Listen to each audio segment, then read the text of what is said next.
الحمدللہ رب العالمین والصلاة والسلام علی رسولہ الکریم محمد وعلی آلہ واصحابہ اجمعین۔ ناظرین السلام علیکم۔ ہم سورہ المائدہ کا مطالعہ کر رہے ہیں۔ بات یہ ہے کہ میں نے کل معافی چاہتا ہوں، سورہ النساء کا مطالعہ کر رہے ہیں۔ میں نے کل ایک آیت کا مختصر سا ترجمہ پیش کیا تھا،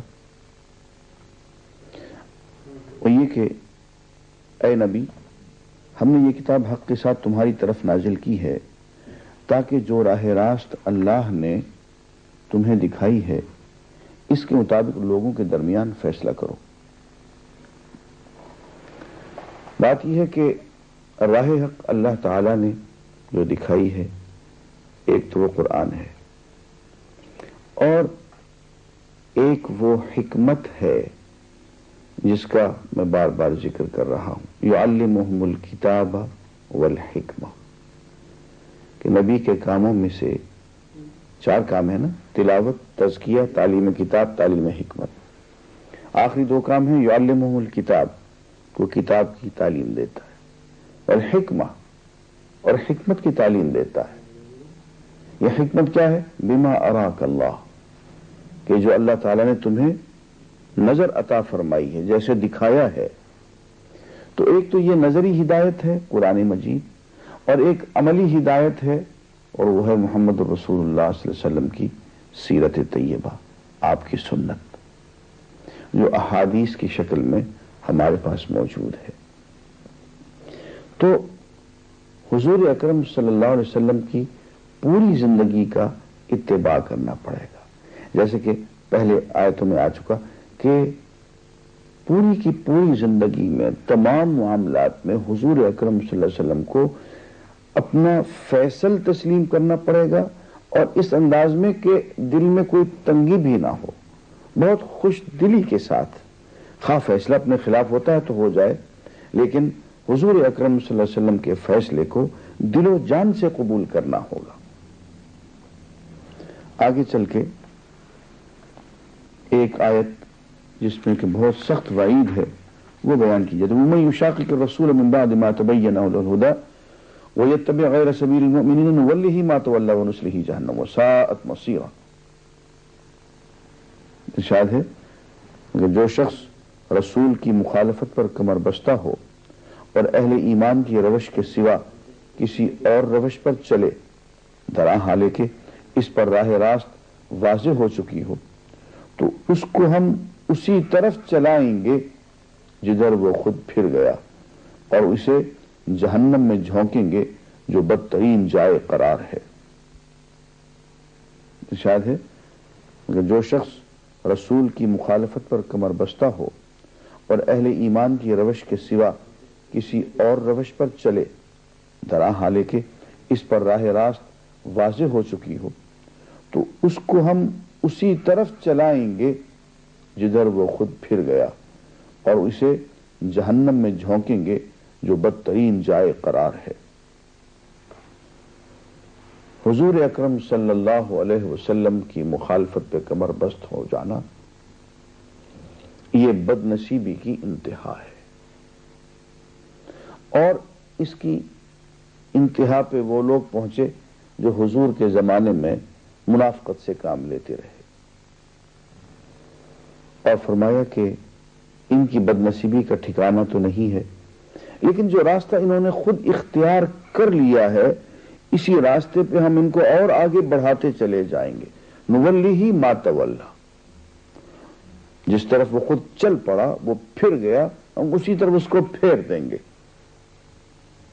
یہ اللہ تعالی کی سنت ہے، طریقہ ہے۔ ہم راستے کا انتخاب کرتے ہیں، نیکی کا راستہ، برائی کا راستہ، رسول اکرم صلی اللہ علیہ وسلم پہ جانثاری کا راستہ یا مخالفت کا راستہ۔ لیکن جو راستہ ہم اختیار کر لیتے ہیں، جس کی ابتدا ہم کر لیتے ہیں، انیشیٹو ہم لے لیتے ہیں، تو اس راستے پہ اللہ تعالی ہمیں آگے بڑھاتے چلے جاتے ہیں، اس کی توفیق دیتے چلے جاتے ہیں. یہی بات ایک جگہ یوں فرمائی کلا نمد ہؤلاء وہؤلاء من عطاء ربک. جو اس طرف جانا چاہتے ہیں ہم اس طرف جانے کی اس کو ڈھیل دیتے ہیں, راہیں ہموار کرتے چلے جاتے ہیں. جو غلط راستے پہ جانا چاہتے ہیں تو ہم غلط راستے اس پہ کھولتے چلے جاتے ہیں. ابھی اللہ تعالیٰ نے ہمیں ناک, آنکھ, کان, جسم, پاؤں, یہ اعضاء رئیسہ جو دیے ہوئے ہیں ان کو پابند کیا ہوا ہے کہ ہم صحیح راستے پہ چلیں گے تو یہ ہمارا ساتھ دیں گے, غلط راستے پہ چلیں گے تو یہ ہمارا ساتھ دیں گے. ہاں یہ الگ بات ہے کہ مرنے کے بعد یہی ہاتھ, یہی پاؤں, یہی آنکھیں, یہی کان, یہی زبان یہ ہمارے خلاف استغاثے دائر کر دیں گے, ہمارے خلاف شکایتیں کریں گی کہ اے پروردگار تو نے کس ظالم کے حوالے ہمیں کر دیا تھا, ہم سے نیکی کا کام لینے کی بجائے ہم سے ظلم کرواتا رہا. یہ گواہی بھی دیں گی, شکایتیں بھی کریں گے. یہی ہمارے اعضاء جن پہ جو ہم چلتے ہیں تو ہمیں بڑے حسین لگتے ہیں کہ یہ ہمارے ہیں. جی یہ ہمارے نہیں ہیں. ہاں جن پہ تکیہ تھا وہی پتے ہوا دینے لگے. یہ تو وہاں چل کے پتہ چلے گا کہ یہ کس کے ہیں. یہ تو امانتیں ہیں, چند روزہ امانتیں. یہ ہاتھ بھی, یہ آنکھیں بھی, کان بھی, یہ پاؤں بھی, سب چیزیں, یہ دولت بھی, یہ جائیداد, اولاد, یہ سب چیزیں یہ تو امانتیں ہیں. اور جب یہ امانتیں اپنے اصلی مالک کی طرف لوٹ جائیں گی تو پھر ہم سے پوچھیں گی کہ ہمیں کہاں کہاں کیسے کیسے تم ذلیل کرتے رہے, کیسے کیسے تم غلط استعمال کرتے رہے. لیکن یہ کہ اس دنیا کی حد تک چونکہ یہ دنیا جائے امتحان ہے, اللہ تعالی ہمارے لیے نیکی کے اسباب بھی فراہم کر دیتے ہیں, برائی کے اسباب بھی فراہم کر دیتے ہیں. مگر والذین جاہدوا فینا لنہدینہم سبلنا, جو لوگ ہمارے راستے میں جہاد کرتے ہیں, کوششیں کرتے ہیں, ہمارے راستے میں مال و جان صرف کرتے ہیں, لنہدینہم سبلنا, ہم اپنی راہیں ان پہ کھولتے چلے جاتے ہیں. اور فرمایا کہ جو لوگ برائی کا راستہ اختیار کرتے ہیں, ادھر جس طرف ادھر پھر جاتے ہیں تو ہم ادھر ان کو اور آگے پھینکتے چلے جاتے ہیں.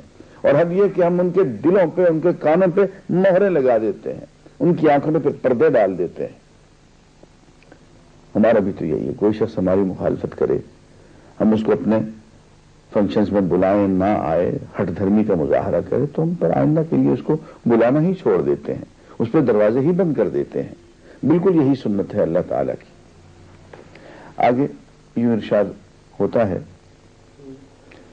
کہ یہ نبی کی مخالفت کرنا یہ منافقت کا کام ہے. اور منافقت پہ تو قرآن مجید نے اتنی گفتگو کی ہے کہ میرے خیال کے مطابق غالباً کفر پہ اتنی گفتگو نہیں کی ہے. اب یہ جو ساری آیات آ رہی ہیں یہ نفاق کے موضوع پر ہے اور منافقین کی علامات اور ان کی صفات اور ان کی سائیکالوجی کے بارے میں ہیں. میرا جی چاہتا ہے کہ میں اس موضوع پہ آج ذرا سا کھل کے بات کروں. یہ سورہ النساء کی آیت نمبر 138 سے میں ترجمہ پڑھ رہا ہوں. اور جو منافق اہل ایمان کو چھوڑ کر کافروں کو اپنا رفیق بناتے ہیں انہیں یہ مجدہ سنا دو کہ ان کے لیے دردناک سزا تیار ہے.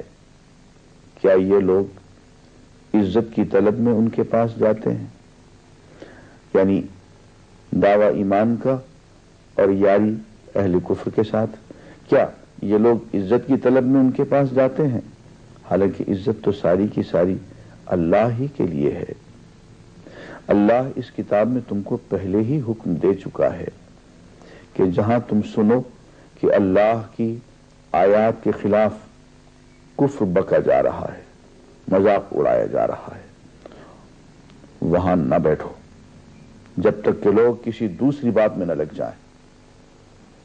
یہ دینی غیرت کا تقاضا ہے کہ اللہ کی آیات کے خلاف, شاعر دینی کے خلاف, حضور کے کسی حکم کے خلاف, حضور اکرم صلی اللہ علیہ وسلم کی کسی سنت اور آپ کے کسی عمل کے خلاف اگر کوئی شخص دریدہ دہنی کا مظاہرہ کرے, اس پہ مذاق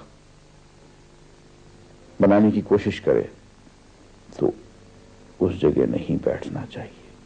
اول تو منہ توڑ جواب دینا چاہیے, اور اگر محسوس کرے کہ ماحول ایسا ہے کہ وہاں اس کی بات نہیں بنے گی تو اٹھ کے چلے جانا چاہیے. اور اس وقت تک لوٹنا نہیں چاہیے جب تک کہ وہاں نہ بیٹھو، جب تک کہ لوگ کسی دوسری بات میں نہ لگ جائیں، جب تک کہ یہ بدتمیزی ختم نہ ہو اس جگہ بیٹھنا جائز نہیں ہے۔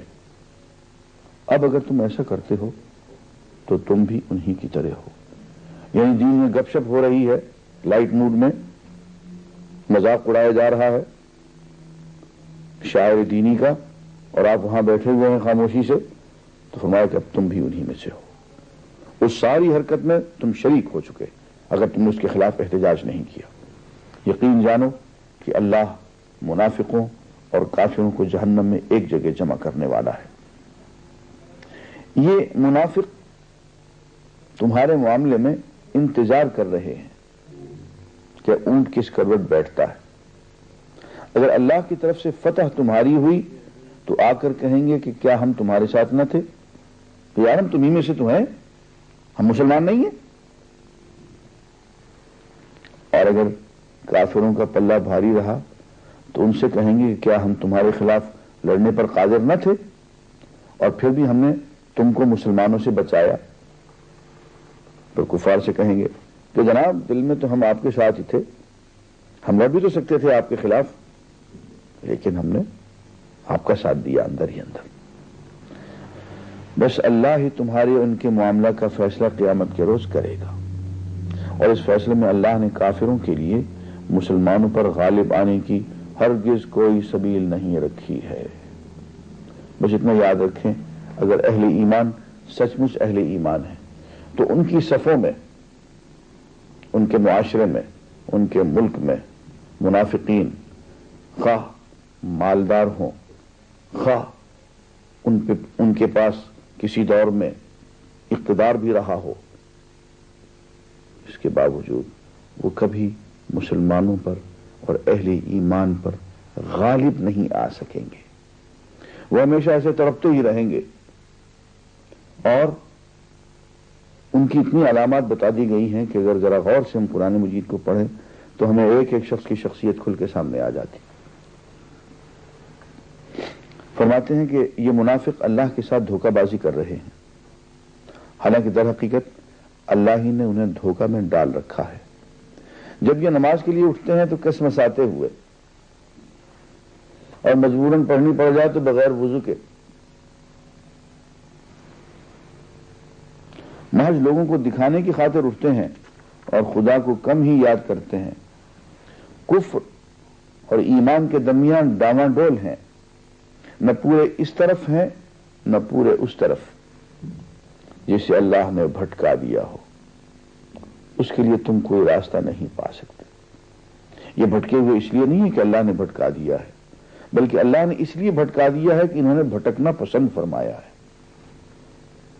اے لوگو جو ایمان لائے ہو، مومنوں کو چھوڑ کر کافروں کو اپنا رفیق نہ بناؤ۔ کیا تم چاہتے ہو کہ اللہ کو اپنے خلاف صریح حجت دے دو؟ یقین جانو کہ منافق جہنم کے سب سے نیچے طبقے میں جائیں گے اور تم کسی کو ان کا مددگار نہ پاؤ گے، البتہ جو ان میں سے تائب ہو جائیں اور اپنے طرز عمل کی اصلاح کر لیں اور اللہ کا دامن تھام لیں اور اپنے دین کو اللہ کے لیے خالص کر دیں۔ ایسے لوگ مومنوں کے ساتھ ہیں اور اللہ مومنوں کو ضرور اجر عظیم عطا فرمائے گا۔ آخر اللہ کو کیا پڑی ہے کہ تمہیں خواہ مخواہ سزا دے اگر تم شکر گزار بندے بنے رہو اور ایمان کی روش پر چلو۔ اللہ بڑا قدردان ہے اور سب کے حال سے واقف ہے۔ ان آیات میں منافقین کی پوری ایک نفسیات بیان کر دی گئی ہے، اور ایک اور بات بھی کہہ دی گئی، اور وہ بھی منافقین کی نفسیات میں سے ہے۔ اسی سورہ النساء میں آیت نمبر 83 میں اللہ تعالیٰ یوں فرماتے ہیں کہ یہ لوگ جہاں کوئی اطمینان بخش یا خوفناک خبر سن پاتے ہیں اسے لے کر پھیلا دیتے ہیں، حالانکہ اگر یہ یعنی اس خبر کو رسول صلی اللہ علیہ وسلم اور اپنی جماعت کے ذمہ دار اصحاب تک پہنچائیں تو وہ ایسے لوگوں کے علم میں آ جائے جو ان کے درمیان اس بات کی صلاحیت رکھتے ہیں کہ اس سے صحیح نتیجہ اخذ کر سکیں۔ تم لوگوں پر اللہ کی مہربانی اور رحمت نہ ہوتی تو تمہاری کمزوریاں ایسی تھیں کہ معدود چند کے سوا تم سب شیطان کے پیچھے لگ گئے ہوتے۔ ناظرین، یہاں پہ اس بات کو منافقین کی علامت قرار دیا گیا کہ جہاں کوئی خبر ملی جس کی طرف لوگ پھٹی پھٹی آنکھوں سے دیکھیں، اس خبر کی سرخیاں شائع کر دی گئیں، اس کو پھیلا دیا گیا۔ آگے ارشاد ہوا کہ اسلامی نظام قائم ہو چکا، پروان چڑھ چکا اور اس درجے پہ پہنچ چکا کہ پوری دنیا اب تم سے مایوس ہو چکی ہے، اس بات سے مایوس ہو چکی ہے کہ وہ کبھی اسلام کا مقابلہ کر سکے۔ اب وہ تمہیں اس بہانے یا اس بہانے نقصان پہنچانے کی، ختم کرنے کی کوشش کریں گے۔ نظریاتی طور پہ اسلام کا مقابلہ کرنے سے وہ مایوس ہو گئے ہیں۔ یہ بات قرآن مجید میں 1500 سال پہلے بیان کر دی گئی۔ ارشاد گرامی ہے، اليوم يئس الذين كفروا من دينكم فلا تخشوهم واخشون۔ فرمایا کہ آج کافروں کو تمہارے دین کی طرف سے پوری مایوسی ہو چکی ہے، لہذا تم ان سے نہ ڈرو بلکہ مجھ سے ڈرو۔ اس وقت دنیا میں کوئی نظریہ حیات، کوئی دین، کوئی مذہب، کوئی آئیڈیالوجی ایسی نہیں ہے جو بحیثیت آئیڈیالوجی کے یوں گردن تان کے اسلام کے سامنے کھڑی ہو سکے۔ یہ اللہ کا بہت بڑا کرم ہے۔ اس کی وجہ میں آپ کو بتا دوں، اس کی وجہ آگے آ رہی ہے۔ فرماتے ہیں، اليوم اکملت لکم دینکم واتممت علیکم نعمتی ورضیت لکم الاسلام دینا۔ آج میں نے تمہارے دین کو تمہارے لیے مکمل کر دیا ہے اور اپنی نعمت تم پر تمام کر دی ہے، اور تمہارے لیے اسلام کو تمہارے دین کی حیثیت سے قبول کر لیا ہے۔ دین مکمل ہو گیا، اور اس طرح سے مکمل ہو گیا کہ نعمتیں پوری اللہ تعالیٰ نے جو انسانیت پہ نچھاور کی جا سکتی ہیں مسلمان قوم پہ نچھاور کر دی۔ اتمام دین بھی ہو گیا، اکمال دین بھی ہو گیا، اتمام نعمت بھی ہو گیا۔ میں اس کے ساتھ بطور پس منظر کے 2-3 اور باتیں بتاؤں گا کہ اس کے بغیر یہ بات سمجھ میں نہیں آئے گی۔ ناظرین، حضور اکرم صلی اللہ علیہ وسلم کی بعثت سے پہلے جتنے بھی انبیاء آئے، جتنے بھی آئے، رسول آئے، انبیاء آئے، وہ خاص علاقے کے لیے، خاص قوم کے لیے اور خاص وقت کے لیے۔ دیکھ لیجئے انجیل میں سیدنا عیسیٰ علیہ السلام کے بارے میں لکھا ہوا ہے کہ وہ بنی اسرائیل کی بھیڑوں کے لیے آئے ہیں، گمشدہ بنی اسرائیل کی گمشدہ بھیڑوں کے لیے۔ اور کنعان کی عورت ان کے پاس آتی ہے اپنا ایک مسئلہ لے کے، تو وہ معذرت کر دیتے ہیں کہ بیوی میں تیرے تو کنعان سے آئی ہے، بنی اسرائیل سے نہیں ہے، میرا تجھ سے کوئی تعلق نہیں ہے، میں تو بنی اسرائیل کی گمشدہ بھیڑوں کے لیے آیا۔ تو حضور سے پہلے جتنے انبیاء تھے وہ خاص قوموں کے لیے، خاص علاقے کے لیے، خاص وقت کے لیے۔ حضور اکرم صلی اللہ علیہ وسلم کا پورا دعویٰ قرآن مجید جیسے میں ملتا ہے، آپ پوری انسانیت کے لیے آئے، تمام قوموں کے لیے اور ہمیشہ ہمیش کے لیے آئے۔ دوسری بات جو یہاں بیان کی گئی وہ یہ کہ دین کو مکمل کر دیا گیا۔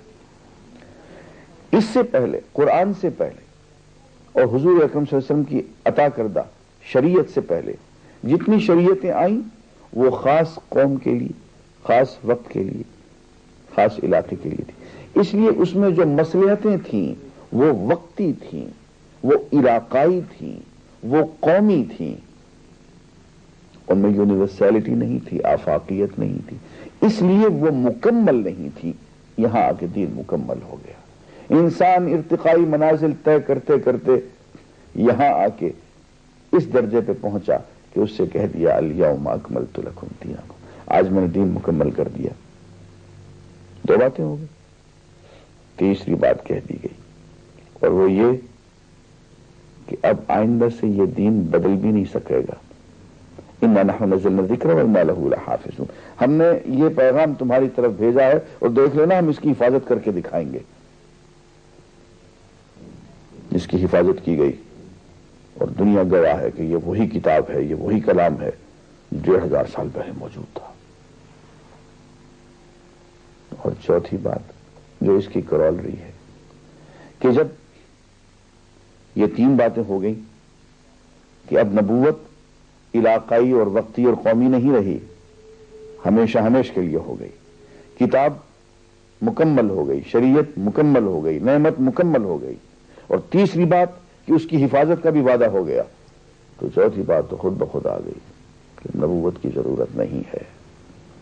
اس لیے سورہ احزاب میں چل کے کہہ دیا ما کان محمد ابا احد من رجالکم ولکن رسول اللہ وخاتم النبیین، کہ محمد صلی اللہ علیہ وسلم تمہارے مردوں میں سے کسی کے والد نہیں ہیں بلکہ وہ اللہ کے رسول ہیں اور تمام انبیاء پہ آخری مہر ہے، ان کا اختتام ہے۔ تو یہ چار باتیں یہاں سے ثابت ہوتی ہیں۔ اس موضوع کو ذرا سا ہم آگے جاری رکھیں گے تو آخر دعوانا الحمدللہ۔